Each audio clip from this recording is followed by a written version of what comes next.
सो hello hi नमस्ते, welcome back to my channel brain waves. मैं आज 5 बजे उठी थी क्योंकि आज मेरे बायोलॉजी का टेस्ट था। So I had no choice. Test पूरे चैप्टर का नहीं था, it was only from the first half. इसलिए सबसे पहले उठकर मैंने उस चैप्टर का वन शॉट देखा because there were a few topics जो मुझे प्रॉपरली समझ नहीं आए थे। बाद में स्कूल के लिए रेडी हुई। स्कूल का दिन काफ़ी नॉर्मल था but somewhere in my mind test का प्रेशर चल रहा था। घर वापस आने के बाद I took a short break and then I started with chemistry. मैंने रेफरेंस बुक की रीडिंग की and solve some question side by side. Mostly जो क्लास में कराया जाता है और होमवर्क और डीपीपीज दी जाती है, I try to complete it properly because I have noticed कि अगर होमवर्क और रिवीजन स्ट्रॉन्ग हो तो नेक्स्ट लेक्चर ऑटोमेटिकली ज़्यादा क्लियर लगता है। एंड ऑनेस्टली क्वेश्चंस प्रैक्टिस करने से ही कॉन्फिडेंस आता है, वरना सिर्फ पढ़ने से उतना फील नहीं आता है।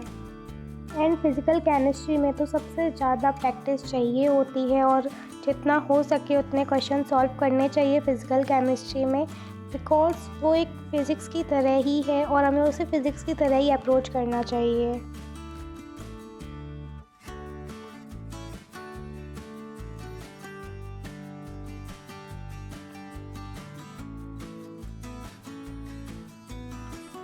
उसके बाद मेरी फ़िज़िक्स की क्लास थी but it got delayed by around 15 minutes. तो मैंने सोचा टाइम वेस्ट करने से बेटर है कि मैं थोड़ा सा किसी और सब्जेक्ट का रिवीजन कर लूँ।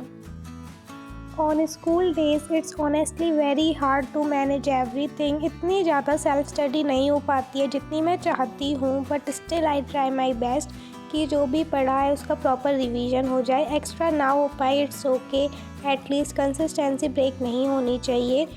फिर मैंने अपनी फ़िज़िक्स की क्लास अटेंड की एंड ऑनेस्टली सर इतनी बार कॉन्सेप्ट रिपीट करा देते हैं एंड प्रॉपर रिवीजन करा देते हैं कि क्लास के अंदर ही कि मोस्टली सब वहीं क्लियर हो जाता है। और अगर क्लास के बाद थोड़ा सा भी रिवीजन कर लिया जाए it becomes really beneficial for us because concept ज़्यादा टाइम तक रिटेन रहते हैं। दैन उसके बाद मैंने केमिस्ट्री की क्लास ली थी। फ़िज़िकल केमिस्ट्री मेरी थोड़ी वीक है, सो आई फील लाइक मुझे उसमें एक्स्ट्रा टाइम देना पड़ता है एंड समटाइम्स क्लास में भी मुझे ज़्यादा फोकस करना पड़ता है just to understand the concepts clearly. कभी कभी थोड़ा फ्रस्ट्रेटिंग भी लगता है जब चीज़ें एक बार में समझ नहीं आती हैं, but I think that completely okay because हर किसी का एक सब्जेक्ट वीक होता ही है।